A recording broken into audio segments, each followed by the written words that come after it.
একদিন সবকিছু ঠিক হয়ে যাবে। একদিন আমি সকালবেলা উঠবো আর দেখবো যে সবকিছু ম্যাজিকের মতন চেঞ্জ হয়ে গেছে, সব ঠিক হয়ে গেছে। এরকম দিন আসবে, কিন্তু সেটা কিভাবে?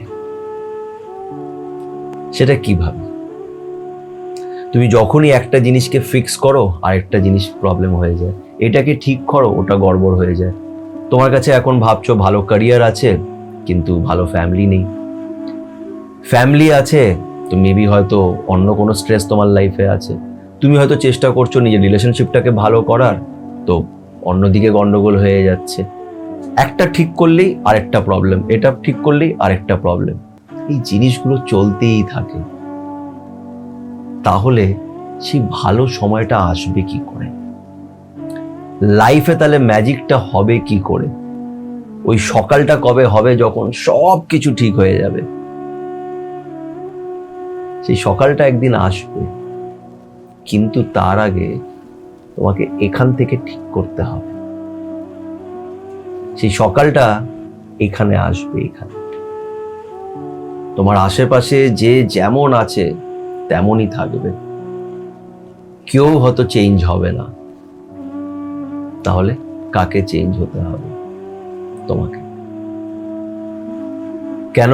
Happiness it's all about this, your mindset. আজকে এমনই একটা গল্প আমি তোমাদের শোনাবো যে গল্পটা খুব ইন্সপায়ারিং। অবশ্যই এই গল্পটাকে প্লিজ শুনো, অনেক প্রশ্নের উত্তর পাবে আর হয়তো অনেকটা পজিটিভও ফিল করবে। তো চলো আর সময় নষ্ট না করে আজকের এই গল্পটা শুরু করা যাক।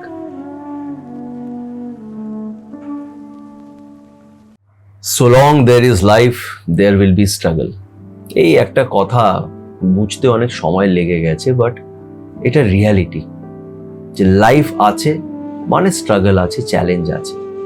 ওই যে একটা কথা এর আগেও বলেছিলাম যে হসপিটালে আইসিইউতে যখন তোমরা দেখো ওই মনিটর স্ক্রিনে লাইফ লাইনটা এরকম ভাবে আপ ডাউন চলতে থাকে। যদি ওটা স্ট্রেট হয়ে যায়, স্মুথ হয়ে যায়, তাহলে লাইফ শেষ। সো লাইফ কখনোই স্মুথ হতে পারে না, লাইফে আপস অ্যান্ড ডাউনস চলবে। এই আপস অ্যান্ড ডাউনস এর মধ্যে আমরা খুশিটা কি করে বার করব? সেই খুশিটা বার করার জন্য তোমাকে তোমার মাইন্ডসেটটা চেঞ্জ করতে হবে। কিছু মানুষ আছে যাদের বৃষ্টি ভাল লাগে না, বাইরে যাব জল কাদা। আবার কিছু মানুষ এরকম আছে যে সেম জল কাদাতেই যাচ্ছে কিন্তু সে এনজয় করছে, তার ভাল লাগছে। এটা কি? মাইন্ডসেট। মাইন্ডসেট যদি তুমি চেঞ্জ করে নাও যে সব ভালো আছে, এটা তো হবেই, ঠিক আছে, ইটস এ পার্ট, এখান থেকে আমি কিছু শিখবো, এই কষ্ট আছে এখান থেকে কিছু শিখবো। এবার তো তোমরা হয়তো ভাবছো এটা আমার জন্য বলা খুব সহজ। না, আমার জন্য এটা বলা খুব একটা সহজ নয়। কষ্ট আমারও হয়, আমারও প্রবলেম হয়, আমিও অনেক সময় বসে যাই, চুপ থাকি, বুঝতে পারি না কি করব। কিন্তু হ্যাঁ, যেটা আমি করি সেটা হচ্ছে আমি লড়তে থাকি। আমি এটা ভাবি না যে লাইফ এখানে শেষ হয়ে গেছে, আর আমি এটা ভাবি যে এটা যাই হচ্ছে সেটার মধ্যে হয়তো ঈশ্বরের কোনো প্ল্যান আছে। It's all about your mindset, যে তুমি কি করে নিজেকে বোঝাচ্ছ। তুমি যেইভাবে নিজেকে বোঝাবে তুমি সেইভাবেই এগোবে। It's all about your mindset. এবার আজকের গল্পটা বেশ, আমি যখন স্কুলে ছিলাম ওই সময়কার গল্প। আমি একটা জায়গায় পড়তে যেতাম, ওখানে আমার এই মানুষটার সাথে পরিচয়। একটি কাকু ছিল, আমার না এক্স্যাক্টলি এখন তার নামও ঠিক করে মনে নেই। এই কাকুটি একা থাকতো, মানে যেখানে আমি টিউশন পড়তে যেতাম ওখানেই উনি থাকতেন, ওই পাড়াতেই উনি থাকতেন। আর উনি ওই সময়ের কথা বলছি, এখন তো সব জায়গাতেই আমরা দেখি বড় বড় বিল্ডিংস হয়ে গেছে, সব প্রমোটারকে দিয়ে বড় বড় ফ্ল্যাট বাড়ি। কিন্তু ওনার বাড়ি একটা ওই কি বলে টালিরই ঘর ছিল একটা। উনি ওখানে একা থাকতেন, মানে আমি ওনার হিস্ট্রি জানি না, ওনার সাথে কে থাকে না থাকে। তো ওনাকে আমি একাই দেখেছি ওখানে। আর আমার এখনো মনে আছে, মানে রোগা পটকা একদম মানুষটা। আর বেশিরভাগই ওনাকে আমি একটা হালকা রকম একটা পাতলা শার্ট আর একটা ঢিলা ঢালা প্যান্ট দেখতাম, পায়ে চটি, খুবই সাধারণ একটা মানুষ। আর উনি যে কাজটা করতেন, ওনাকে আমি দেখতাম যে উনি ওই চায়ের দোকান ঠোকানে না, ওই কাপ প্লেট, প্লাস্টিকের গ্লাস এইগুলোর বোধহয় সাপ্লায়ার ছিলেন সামথিং কিছু, কারণ ওকে আমি দেখতাম কাঁধে নিয়ে এরকম ব্যাগে করে নিয়ে যাচ্ছে।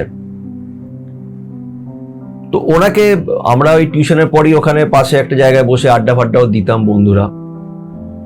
তো ওনাকে আমি অনেকবার ওখানে আমি দেখেছি, আর ওনাকে অন্যদের সাথেও পাড়াতে কথা বলতে আমি দেখতাম। তো উনি মাঝে মাঝে না আমরা বাচ্চারা যারা কথাবার্তা বলছি ওখানে আমাদের মাঝখানে চলে আসতো, এই কোন ক্লাসে পড়িস, কি পড়তে এসছিস, কি পড়িস, এটা ওইটা নানা রকমের কথাবার্তা বলতো, আমরাও তার সাথে কথাবার্তা বলতাম। তো খুব হাসি খুশি দেখতাম সেই মানুষটাকে, খুবই হাসি খুশি। ইভেন একদিন আমরা তার বাড়িতে জল খেতেও গেছিলাম, মনে আছে কি কারণে গেছিলাম আমার এক্স্যাক্টলি মনে নেই, বাট আমি তার কাছে গেছিলাম। দেখো এই ঘটনাটা কত বছর পুরনো, কিন্তু এই ঘটনাটার মধ্যেও যে একটা শিক্ষা ছিল সেটা কত বছর পর গিয়ে আমি রিয়েলাইজ করছি, বুঝতে পারছি, তাই আজকে তোমাদের সাথে শেয়ার করছি। তো উনি খুব সিম্পল একটা মানুষ ছিলেন, আর ওনাকে দেখে বোঝা যেত যে ওনার কাছে অবভিয়াসলি টাকা পয়সা সেরকম নেই, সে নিজেই রান্না বান্না করতো, ঠিক আছে। আমার একদিন মনে আছে দুর্গাপুজোর পরে আমরা গেছিলাম, তো আমাদের কোচিংয়েই খাওয়া দাওয়াও ছিল। তো তার আগে আমরা বাইরে বসে এমনি আড্ডা বাড্ডা সবাই দিচ্ছিলাম, সবাই একসাথে মিট করে তারপরে যাব, জাস্ট পুজোর পরেরই কথা। তো উনি আমাদের ডেকে মিষ্টি খাওয়াচ্ছিল, মানে আমাদের বলল যে এই তোরা আয়, মুখ মিষ্টি করে যা, ঠিক আছে, করে আমাদের মিষ্টি খাওয়ালো। এবার তখন আমি ক্লাস 11-এ পড়ি, আমি তখন অনেকটাই আমার ভালো মতন সেন্স আছে, তো আমি তাই ভাবছিলাম যে ওনার কাছে নিজের টাকা পয়সা নেই, উনি এইভাবে আমাদের মিষ্টি কিনে খাওয়াচ্ছেন। তো আমি না মানে একসময় ভাবতাম যে উনি এরকম একা থাকেন, আর ওনার বয়স তখন তাও ধরে রাখুন 68 বা 70-র কাছাকাছি হবে, বাট যেহেতু উনি এত হাঁটাচলা করতেন, উনি বেশ মোটামুটি একটু ফিটই ছিলেন বোধহয়, কিন্তু বোঝা যেত যে ওনার বয়স অনেকটাই হয়েছে, কারণ উনি এতটাই রোগা হয়ে গেছিলেন যে একটু ঝুঁকে হাঁটতেন। তো যাই হোক, আমি অনেক সময় তখন ভাবতাম যে এই মানুষটা একদম একা থাকে, আমি কাউকে দেখি না, মানে ওনার সাথে ওরা পরিচিত, মানে পাড়ায় তো অনেক পরিচিত ছিল, কিন্তু আমি ওনাকে কখনোই মানে দেখিনি আর কি, কেউ ওনার বাড়িতে আসছে বা কিছু। তো আমি ভাবতাম যদি এই মানুষটার কোনোদিনও কিছু হয়, তাহলে এই মানুষটা মানে কি করে, মানে একা, ওনার তো বয়স অনেকটা হয়েছে, কেন ঝুঁকে হাঁটছেন, এমনিতে ফিট মনে হতো, কিন্তু বুঝতে পারতাম যে ওনার, পরে আমি জানতেও পারলাম যে ওনার সুগার ছিল। তাই ভাবতাম ওনার কেউ দেখরেখ করার নেই, বয়স প্রায় 70-এর কাছাকাছি, কি হবে না উনি যখন, ওনার যদি কিছু হয় তখন কে ওনাকে দেখবে, কেউ হয়তো জানতেই পারলো না, বা যদি এরকম হয় হাসপাতালে নিয়ে যেতে হয়, কে কি করবে। অদ্ভুত ভাবে আমি যখন প্রায় কলেজে যখন উঠে গেছি, তখনও ওইখানে টিউশনে যেতাম, ওই সময় আমি ওনার বাড়িতে ফার্স্ট টাইম একটি ছেলেকে দেখলাম, একটি ছেলে এসছে ওখানে।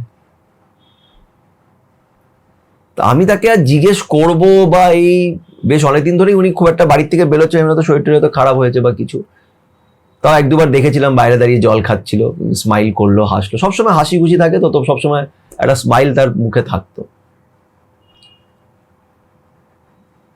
তো আমি দেখলাম একটা ছেলে তার বাড়িতে এসছে, যাই না হয়তো কেউ হবে, হয়তো আমি তো কোনোদিনও দেখিনি কিছু। তার কিছুদিন পরেই, মানে আমি যখন পড়তে যাচ্ছি দেখছি খুব ভিড়, আর লোকের মাথা লোকে খাচ্ছে, লোকেদের হাতে ফুল, আমি বুঝে গেছি, কিন্তু আমি এটা বুঝতে পারিনি যে উনি মারা গেছেন। আমার মনে হচ্ছে হয়তো কেউ আশেপাশে হয়তো কেউ মারা গেছে, কেন হয় না কোনো সেলিব্রিটি মরলে যেরকম লোকজন এসে দাঁড়ায়, ঠিক ওরকম অবস্থা। আমরা গিয়ে দেখছি, আমার কয়েকটা বন্ধু আগের থেকে দাঁড়িয়ে ছিল, বললো যে ওরকম কাকু মারা গেছেন। বললাম কি বলছিস, বলে হ্যাঁ। বললাম কিছুদিন আগেই তো দেখলাম বাইরে দাঁড়িয়ে জল খাচ্ছিল। বলে হ্যাঁ, কালকে রাতে নাকি এমনি মারা গেছে, শরীরটারি কিছু সেরকম খারাপ হয়নি, একটু উইক ছিল কিছুদিন ধরে, কালকে রাতে ঘুমিয়েছে, তারপরে ঘুমের ঘরেই নাকি মারা গেছে। তো এই ছেলেটা কে? ছেলেটা হচ্ছে ওনার দাদার ছেলে। ওনার দাদা কোনো মেন্টাল পেশেন্ট বা কিছু, মদ ফদ খেত। তো ইনি যা রোজগার করতো সেটা দিয়ে এনাকে, এই যে ছেলেটা যে ওর বাড়িতে এসেছিল কাকুটার বাড়িতে, এই ছেলেটাকে ইনি টাকা পয়সা দিয়েই মানুষ করেছে। ও কাঁদতে কাঁদতে বলছিল যে আমার বাবা, বাবা তো নয়, বাবার মতনই, মানে বেসিক্যালি ও কাকা ওর। তা ও এসছিল এখানে, বেশ কাকার সাথে ছিল। আর এত লোক, যেই মানুষটাকে আমি একা দেখছিলাম এতদিন ধরে একা, তাকে তার শেষ বিদায়তে এত মানুষ, আর প্রত্যেকটা মানুষ তার ব্যাপারে ভালো কথাই বলছে। মানে একটা এরকম লোক যাকে আমি সবসময় একা দেখছি, যে একটা কাপ প্লেট ওই করতো, তার জন্য এত লোক দাঁড়িয়ে আছে। আমার সেদিন খারাপও লাগছিল, অ্যাট দি সেম টাইম আমার ভালোও লাগছিল, যে বাহ, এটাকে বলে বিদায়, যে শেষ মুহূর্তে এত লোক আমার সাথে আছে। আর এটাই হচ্ছে লাইফের সব থেকে বড় আর্নিং। ওনার লাইফে কি প্রবলেম নেই? 100% ওনার লাইফে অনেক প্রবলেম ছিল, দেখেই বোঝা যেত। তার ঘর এরকম, তারপরে জানতে পারলাম যে সে এনাকেও, তার দাদার ছেলেকেও পড়াশোনা করাচ্ছে, খাটছে। তার বউ অনেক বছর আগে নাকি মারা গেছে, নিজের কোনো বাচ্চা কাচ্চা নেই, সম্পূর্ণ একা। কিন্তু দেখো তার লাইফটা কত স্মুথলি কিন্তু কেটে গেল। শেষমেশ কিন্তু আমি যেটা ভাবছিলাম যে উনি যদি কোনোদিন অসুস্থ হয়, কে ওনাকে হাসপাতালে নিয়ে যাবে, কি হবে, সব হয়ে গেল। কেন ওই যে উপরে যিনি বসে আছেন না, উনি তোমাকে, তোমার সাথেই আছে। এরকম গল্প এটা প্রমাণ করে যে ওই যে একটা ছোটবেলা আমরা সিনেমাতে একটা গল্প কথা শুনতাম না, জিসকা কোই নি উসকা वो होता है। উনি কিন্তু এনার সাথে ছিল, উনি ওনার জার্নিটা জানেন। তাই একদম নিশ্চিন্ত থাকো নিজের লাইফ নিয়ে, আমি এটাই ভাবি। হাসি খুশি থাকো, যেটা হওয়ার সেটা হবে, কিন্তু শেষমেশ উনি তোমাকে বাঁচিয়ে নেবে। তোমার ওয়ার্স্ট হবে না, তুমি একদম পড়ে গেলে, মাটিতে মিলে গেলে, শেষ হয়ে গেলে। হ্যাঁ, সেটা তখনই হবে যখন তুমি বাজে পথে হাঁটবে, তুমি অন্যকে কষ্ট দিয়ে এগোনোর চেষ্টা করবে, যখন তোমার ভিতরে নেগেটিভিটি থাকবে। এরকম তোমার সাথে হতে পারে যে তুমি খুব বিচ্ছিরি ভাবে শেষটা হলো। কিন্তু তুমি যদি অনেস্ট থাকো, কি দরকার ছিল ওনার আমাদের মিষ্টি খাওয়ানো?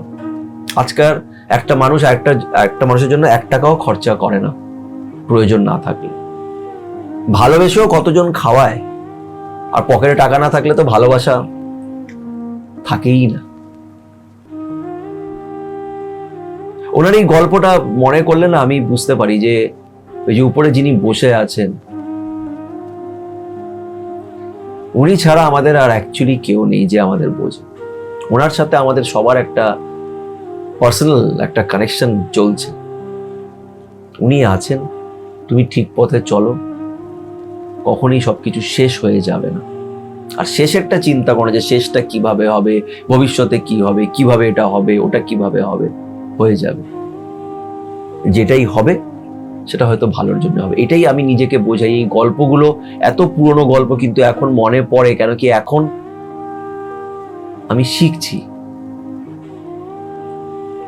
এখন যখন আমি ডিমোটিভেট হই, তখন আমি এই জিনিসগুলোই মনে করি, যেরকম মানুষ নিজের জীবনে দেখেছি।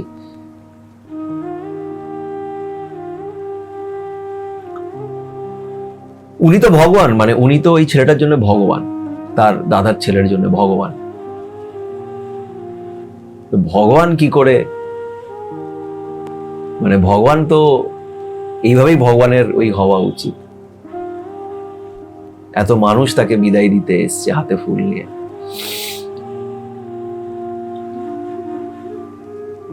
যাই হোক, আশা করছি আজকের এই গল্পের মাধ্যমে তোমরা অনেক কিছু শিখতে পারবে, বুঝতে পারবে, অনেক কিছু রিয়েলাইজ করবে।